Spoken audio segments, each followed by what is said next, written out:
All right, say hi to Lorelai. Hello. And it's me and Lisa at Quilting in the Valley, but we're going to talk about cross stitch. We're going to talk about counted cross stitch today from a very beginning standpoint. And let's talk about the pattern first. So counted cross stitch patterns, this is a series we're working through called Feathered Friends. This is a January one. It's a little birdhouses. But your cross stitch patterns look like this. So it's a grid, and you can see that they've see the black lines going through there? That's every 10 stitches. So it's 100 squares within every black square on that grid. And that's pretty much how every cross stitch pattern works. It's 10 by 10 grids to help you get, kind of organized and know where you are. And then you'll notice that there are different symbols in there. So there's a different, there's like, this one is like a little flower looking thing. This is like a little half moon. This is a blue with a little slash in it.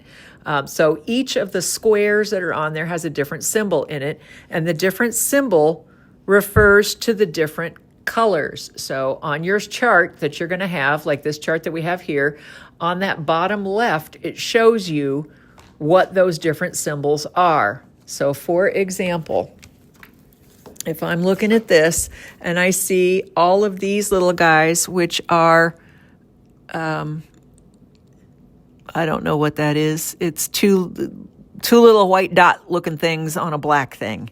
Then I come down here to the chart and it's these two little white dot things on the black thing is color number 844. And you'll see that there's 1, 2, 3, 4, 5 of them going across. That means you're going to stitch 5 full cross stitches of that color on that line. And remember, I told you these were gridded in sets of 10. So counting from the outside out, 1, 2, 3, 4, 5, 6, 7, 8, the 9th stitch. So number 9 and 10, and that first grid are going to be your first 2 stitches of 844, which is that color. I hope that made sense. That makes sense? Okay. Now you know how the pattern works. Lori, do you start in the middle or do you start at the top? Normally I start at the top. I will measure down 3 inches and in 3 inches, and that's my starting point. Now, a lot of people will start in the center. I always start in the center. Yeah. So, it all depends. There's no right and wrong way to do any of this. You can do whatever your little heart desires. I like to do it in the center because then I know that it's going to be centered on my piece. So on these particular patterns, I don't care if it's centered on my piece. No, because you're getting a pretty decent sized piece of fabric. Yeah. So I probably will just start over here a little bit on this fabric here. I'll come in and go probably about here and work because this is not going to take up this whole thing. No, that's a big piece of fabric for but that. you do need to know what size of fabric you need in order to fill that design will cover. And so what you do is you multiply the number of stitches across on a design and the number of stitches down. So you have this has, let's see here, 10, 20, 30, 40, 50, 59 stitches, this particular across. And then it has 10, 20, 30, 40, 50, 60 down. So it's square. This is a square piece. Yes. Then I have to decide, am I working on Aida or am I working on linen or Joblin or Lugana? And then there's some other fabrics in between there. Yeah. I'm not even going to touch them. And so Aida is square by square. So whatever is a square on here will be a square on Aida. Because if I don't, can you see? Yes. So this is basically it's very easy to see the squares on Aida. Well, and I like to say you can see the holes. Yeah. So on an Aida, this is a bad color for that, for showing on the screen. Well, kind of. Maybe on this black part you can see. On an Aida cloth, the hole where your stitch is going to go through is more defined. So you can very clearly see where the hole is. You see that it's 2 threads. So each of the, let's see, we have a pointy thing. Can I have your scissors? Yeah. So on an Aida cloth, there's a hole right there. And then there's 2 threads and another hole. That's where your stitch is going to go, where those very clear holes are. So there's 2 threads in between the holes, and then there's 2 threads going up and down in between those holes. So you can tell that your cross is going to go from here to here and here to here, which is different from if you're on an even weave. So Lugana, And Joblin, There's other ones. the other ones Yeah. are even weaves, and that means that the threads that go up and down and the threads that go left and right are all the same width. And there is no very clear hole. So when you're working on a even weave, you're counting the threads. So instead of on this, you're going from hole to hole, on this one, you're coming up and then you're going to count 2 threads over. 2 threads down, go back up 2 threads, come up, go over 2 threads, down. So you're counting your threads on this. You're counting your holes on this. Yeah. And you're counting threads on linen too. Yeah, linen is not an even weave. Linen is more of a natural. You can tell, like if you see that right there. There's slubs. Yeah, there's slubs in there. And so it's a more kind of organic look. It's not as smooth. So Right. an even weave is real smooth, and then a linen is going to be very organic feeling because you're going to have these slubs, and it's just a little different to work with. And some of the slubs will be thicker than the other slubs. And so some of those slubs are real fine. And it doesn't look right sometimes. But it is. You just count the threads, Yeah. whether they're a little bit thicker or a little bit thinner. Okay, and then we should talk a little bit about how do you tell how big something is going to be. So on this chart, she was just counting over. It says it is stitch counts 50 wide by 57 wide by 57 high. Okay, there are different counts. So if you look right below here where it says finished sizes, so there's a 14 count, 1428. What does that mean? 14 is Aida. Ooh, there's a good view of Aida right there. For some weird reason, it shows up really well right there.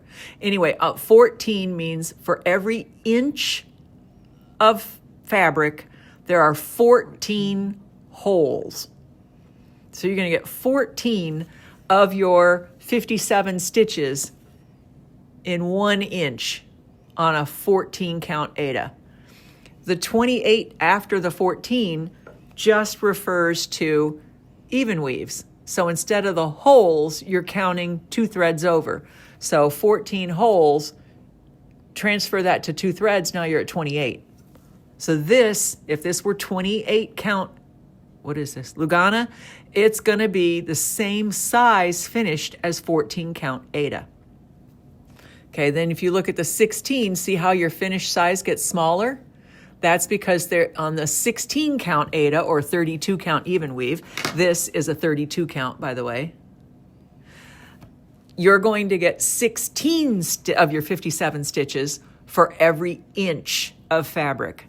And then the same goes down if you're using 18 count or you're using 20 count. So see, it gets real small when you get down to the 20 count. And you can get even, isn't there like, there's a 22? There is. And that's called hardanger Yeah. cloth. Yeah, there's some 20 is too. real They use- fine yeah. stuff. You can get real small, and some of it you get so small that you're actually going to be using one thread instead of two because it's so small. But that's how you can tell how big any given piece is going to be on the fabric you're using. For if you're going to be very beginner, I would recommend you start at a 14 or a 16 count Aida. It'll be easier for you to see the holes where you're going to go, and the size is going to be easier for you to kind of, see where you're going and to keep count of. But you have to keep in mind that it's going to be bigger on a 14 or a 16 count than it is on an 18 or a 20. Okay? Okay. Also, not to be afraid of, I would definitely say start out with Aida, but don't be afraid to move up to Lugana or No. Joblin. I love Lugana. It's wonderful to stitch with. Yeah. It really is. And the thing is you look at that and you go, I can't see those holes. Once you start getting a few of the stitches in, your eye just adjusts. Yes, it does. It's a muscle memory. And it not only that, but you can even kind of get the feel for it with the needle. You're Yeah, kind of like yeah. bloop bloop on the back. Right, you kind of right. just feel it. Yep. And so it's don't be afraid of it. No. But start out. I would say start out with Aida and to get the feel of what you're doing.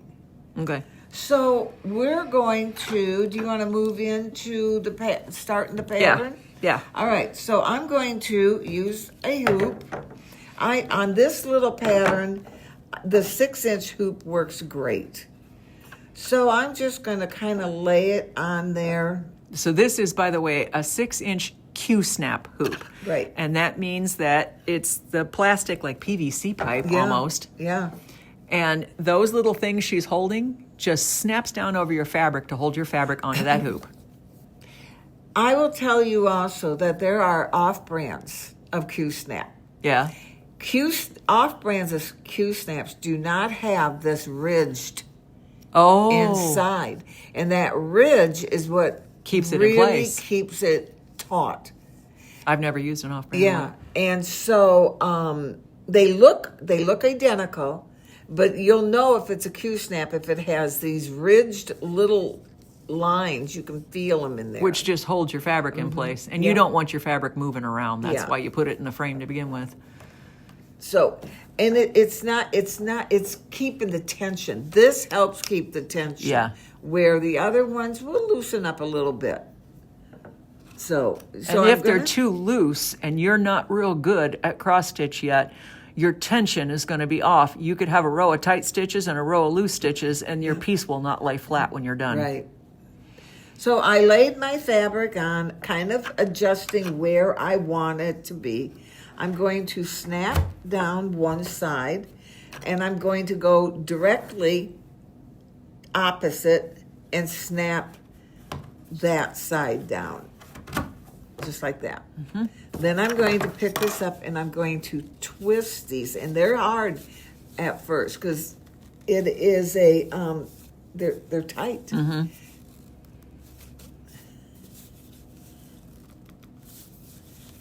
And my hands don't work like they used to,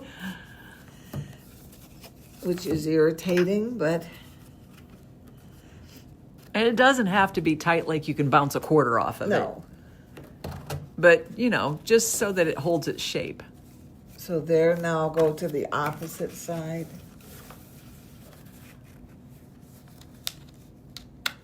Like that. Okay, so there I am. A lot of times people will, right at the top, they'll mark top Oh, so sure. that they know where they are. Because let's say I'm starting this and I'm working on it and I put it away for 2 or 3 weeks and I come here and I turn it. Oh, that would be bad. And then you think, oh, this is the top. Well, it's not. This was the top. Yeah. So you could even, if on your clamps, you could use one clamp and just put top. Yeah. on there with a marker. And then always use that one for the top of your fabric. Yep. Makes it just a little bit easier. We do have things that are called grime guards, and they're kind of nice. They always have this secret.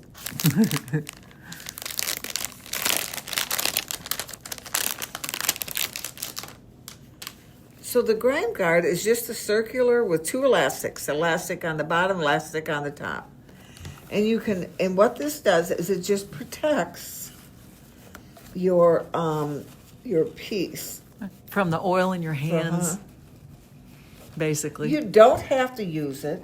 Actually, I tend to, if I was going to use a grime guard, I would want it narrower.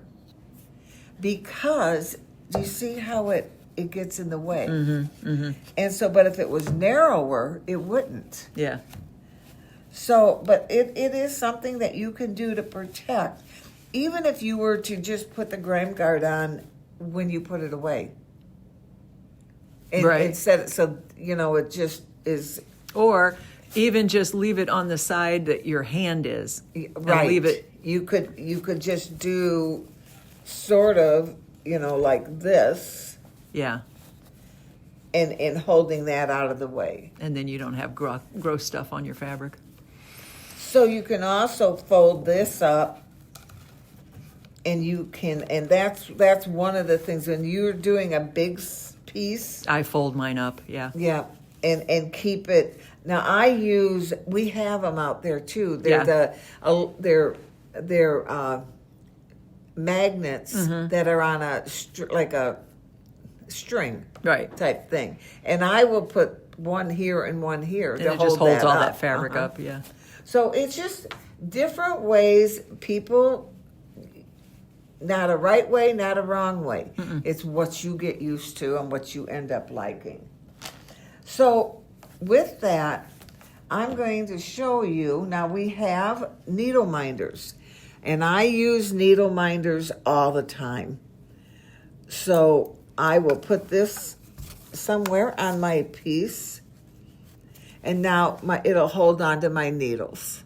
It will also, I can set my scissors right on it too, and they're right there. So I use that. They come in lots of cute Yeah, real designs too. cute. A lot of people collect those. So we're all set up to start. So I'm going to come here, and like I said, for me, for doing these, I just start anywhere in this area. And I'm going to start with this crescent-shaped color, which is, if I look down here, is going to be color 931. Now, on the kits, we have, I think it was Frances that did all these, right? So I'm going to come in here. She has packaged up the threads that is needed for this. There is 931, and that's what I'm going to Now, use. we're talking DMC colors. DMC is probably the most common thread used in cross stitch, and virtually every chart that you get or, kit or whatever is going to have DMC numbers available for it. Now, there are some designers out there that work with like Weeks Design Works or Dye Works or whoever else that they work with.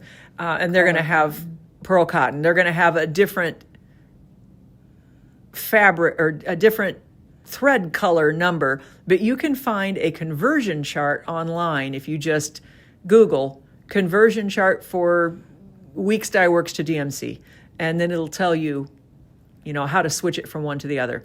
But DMC thread comes 6 strands rolled together like so, and you're going to cut a length about twice from your fingers to your elbow.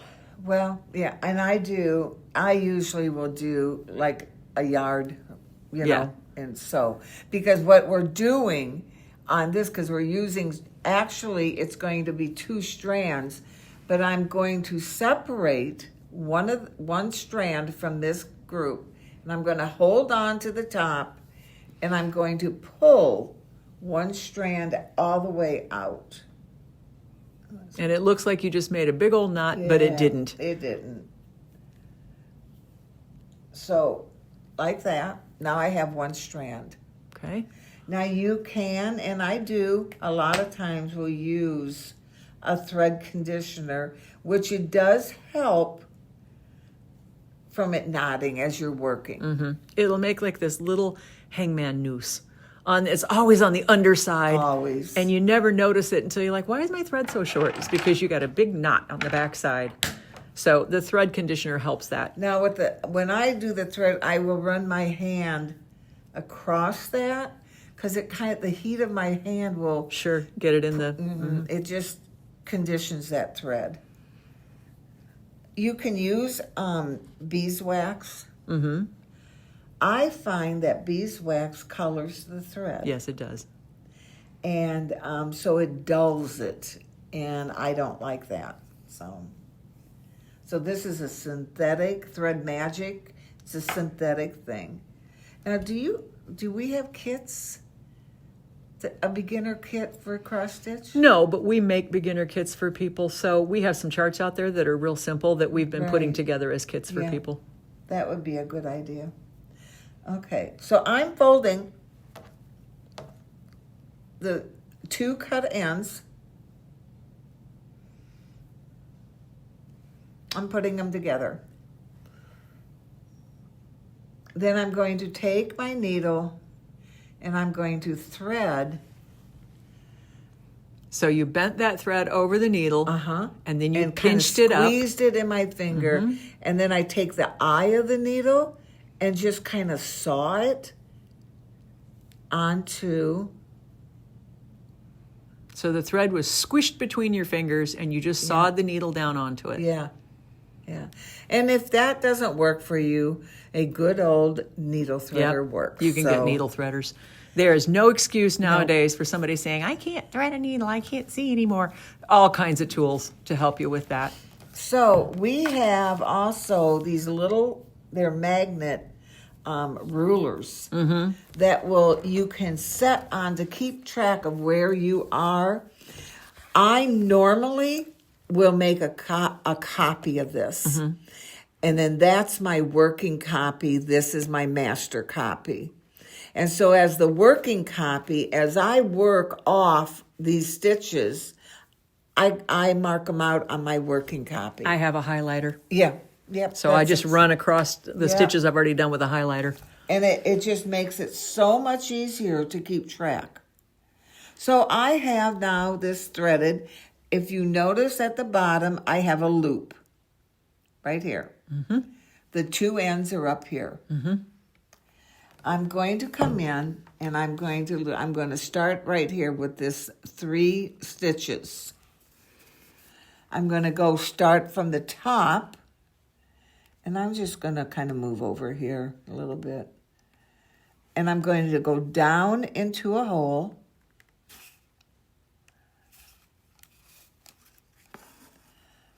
Like that, and kind of hold that. And I'm going to go diagonally up into the right-hand hole, top right-hand hole. And then I'm going to go through that loop, pull that down, and then I'm going to go back into that same hole that I came up in. And what that does is it knots my thread on the back. So it just takes it and locks that in. Now I don't have to worry about burying that. Right. So there's 3 stitches. So now I did 1. I'm going to come down to the bottom. Now the bottom, how do you explain that, Lisa? So Because you go diagonal, then straight down, then diagonal, then straight down, and diagonal and straight down. So you essentially are sharing holes all the way through. Right. So I'm going to go and I'm going to work. I'm working from left to right for me. Now, if you want to work right to left, You can do it any way you can want. do it whatever you want. The key is that all of your first stitches, so the first half of your cross should all go in the same direction. And the thing is, that you have people tell you that, oh, they always have to go left to right. That's not, I see a lot of people go go wherever you right want. to left. It's the thing is that whatever you do it the same. consistently. Yeah. And see, I start on the upper right and come down. Yeah. So six of one, half a dozen of the other. It doesn't matter. It doesn't matter. And I'm having trouble. It's whatever you get used to. Just do it always the same way. And have good lighting. Yeah. That's the essential. Now I'm going to come Okay, back so she's and got I'm her going 3 to half crosses. I'm going to cross those stitches. Now we're going back the other diagonal. Now I have gotten used to doing what they call railroading. You don't have to. It's just something I have got used to, which is I go in between the threads when I'm going back down. And why would you do that, Lori? Because it lays those threads side by side instead of on top of each other. So it's something, if you started, you could get used to that, and then you wouldn't have to, try to learn to do it later. Yeah. Now, I'll be honest with you, I don't do that. You don't do it, no. And a lot of people don't. It doesn't bother me if my threads aren't all just absolutely perfectly laying down side by side. And I have a tendency, I can get very anal. So now I did those. So I would cross those 3 stitches off.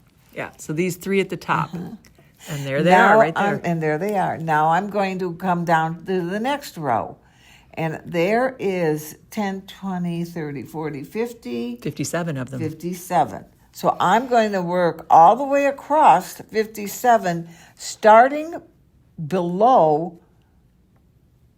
Starting below. See, I don't have enough light.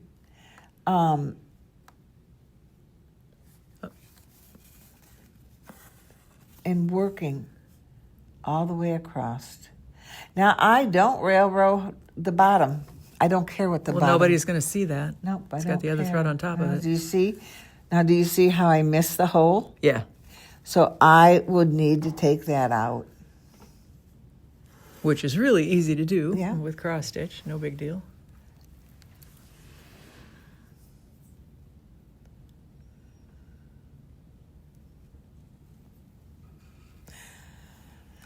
Okay, now I'm going to go into the top. It'll be the top right of this row, but it's sharing With the row above. with the row above.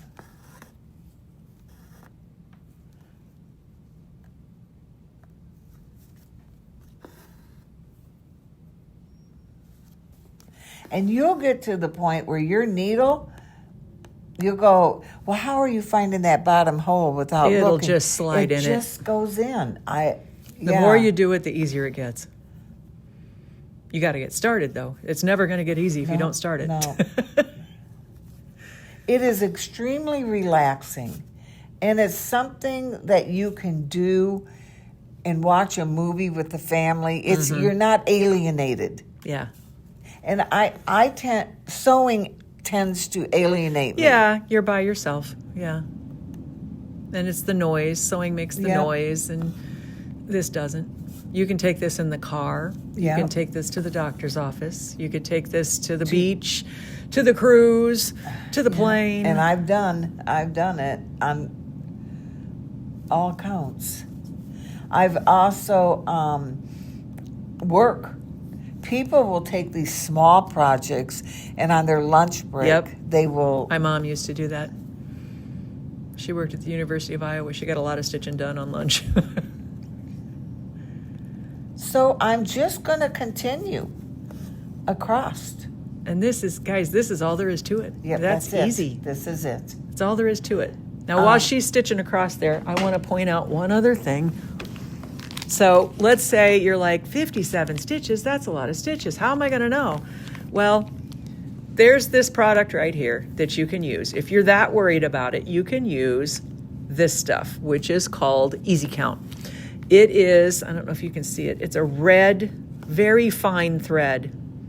And what you do with this is you start on the outside edge of your project and you just weave it up into your fabric. So you would just like sew a line of it right straight up there. Then you would count 10 over and sew a line straight down, and count 10 over and sew a line straight up. So you would just go up, down, up, down, up, down, all the way across your fabric. And then you would do this side to side. And that way you would be putting in that red thread. Everywhere you see those black lines, you would have red thread. And that might make it easier for you to keep track of where you are.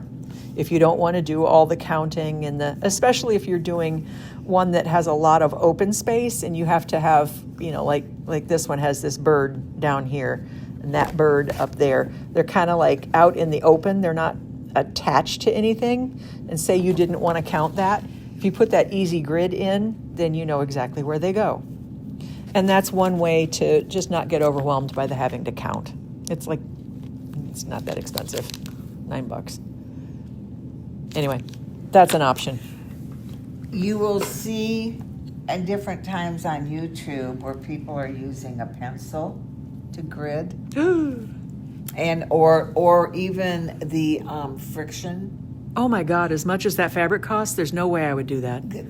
But they do it all the time, and the problem with that is that a lot of times it comes through, and you start seeing it. So if you're going to grid, I would grid. Yeah, use the Easy Count, because all you're going to do is when you're done, you're going to cut that thread from the back and just pull it out, and it's never going to come back. No. Whereas friction pen will come back. It will come back. Oh, here's one of those knots. Ooh, yep. So I'm just going to kind of go into that knot and pull up. And that'll pop it and right out. Pops it right out. Yep. Yep, that's what, see, it was a Hangman news. The other thing, while she's stitching along, I want to show you there's a whole bunch of fun things to have when you do cross stitch.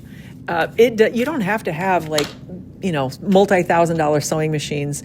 There are fun scissors. You can get all kinds of fun applique scissors. These are applique scissors from Appliquick, which are sharp.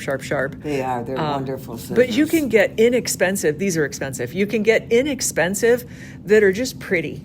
The stork ones are famous. There's cat ones. There's unicorn ones. There's just pretty little scissors. And it's just for cutting your floss. And then you can get these. That is a point protector. Isn't that adorable? They're silicone. And they go, let me show you. They go on the end of your scissors. How cute is that? And you can get these in all kinds. I mean, you can get flowers, and you can get cat paws and birds, and I forget what all kind of stuff. They're cute as a button, and then it won't poke through your bag. And then this is kind of a nice thing. This is a tail end weaver. What the heck do you do with that, you say? Okay, so she gets to the end of that row, and let's say she doesn't have a lot of fabric left to turn that needle. So when she finishes that row, she's going to run that thread underneath the stitches on the back and then cut it. Well, if you play thread chicken and you run out of thread, and you don't have enough room to turn your needle under. There's a lot of times you get down there to that nitty gritty, just one more stitch. Yeah, you're like, I could do one more. and because you don't want to cut a whole nother length and So you stick this little wire thingy underneath your stitches and then run your thread through it and then just pull it back, and it weaves your thread tails underneath for you, so you don't have to mess with them. It's really pretty handy. I play thread chicken a lot. Yeah, I do too. All right, I think that's a pretty good start. I think so. Like we said, your best bet is to start out on Aida. Yeah. And then advance. Pick something small. Yeah. Don't be me. Or Lisa. Well, we do the big things, but that's okay. That's okay. But I started cross stitching in like 1981. So, I've been cross stitching for years and years and years and years and years. Yeah. So you get used to some of the more complicated things and You do. the linen and all that kind of stuff. But you don't have to start out with that. These are adorable. And how long do you think to make one of these? That one, I probably worked on it a week, but I was working on other things. Yeah, it's like an hour here and there. Yeah. Yeah. So So, if you sat down start to finish and did it, you probably could do it in 10 probably 10 hours. And there's- it's cute. There's cute things that you can do with these little, like this birdhouse collection. Is adorable. It's Yeah. adorable. Yeah. It is so cute. There's a birdhouse, isn't there? That, Yeah, it's out front. Yeah. But it's a little wooden thing, and you don't have to have all this stuff framed anymore. No. People are putting it on the back of mounting board and then putting just cute trims on them and putting them in little easels or making them into little pin cushions or little pillows or all kinds There's of all stuff. kinds of ornaments. They're doing a lot of of ornaments. Yeah. Cute ornaments. So it is just, it's endless of Yeah. what you can do with it, and It's fun to do, it's fun. and it is kind of addictive. And I probably have more. I finished them, but I've not finished them. Oh, yeah. Finished them. I've got a bunch of finished pieces in my closet. Yeah. Because for me, it's the challenge of doing it. Right. But there's things called floss tube on, Yes, on YouTube. Uh-huh. Check out floss tube and make sure you have your pencil pencil and paper, because you're going to be going, oh, I want that one. Yeah. There's all kinds of stuff. And remember, we have a lot of cross stitch patterns. Yes, we do. We have We have a lot. a lot. of we patterns. have Yeah. the full line of DMC Yep. thread floss. And we probably have, I don't know, 15 different kinds of embroidery scissors out there at any given time, and probably 30 or 40 different needle keepers. And Yeah. I mean, we got all kinds of fun stuff. Needle keepers. That's another thing. They're addictive. Yes, they are. Needle minders, I'm sorry. Yeah, needle This minders. one. So I had you open this one because I love this one. It's a little embroidery hoop. It's a little piece of embroidery in an embroidery hoop. That's so cute. How cute is that? So what happens is that people then they get these needle minders because they want a needle minder to match their project. Their project, yeah. And then they get these metal trays and they And put their have needle all minders.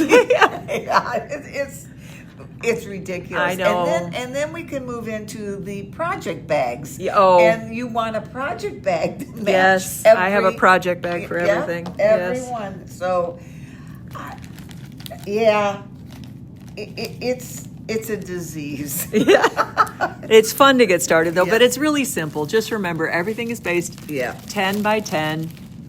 If you grid it out, it'll be easy to keep track of. Start with Ada because you can clearly see the holes. I mean, look at how many stitches she already got in there. So she's already about to there. Yep. She's got to do just a few more to finish that row, and then she'll probably come back in and finish these top 3 up I here, will. and then come back. Yeah. Well, actually, what I'll probably do is I'll do these 2 here, and then I'll go down. Oh, okay.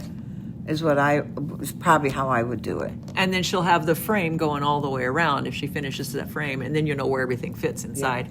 So it's, guys, there's 100 different ways to do this. There's no right, no wrong. No, none Whatever at all. works for you is the way you do it. And just play with it. Practice. Pick something small and have fun with it. It's fun to do. It really is. We'll do more later. Okay. Say bye. Bye-bye.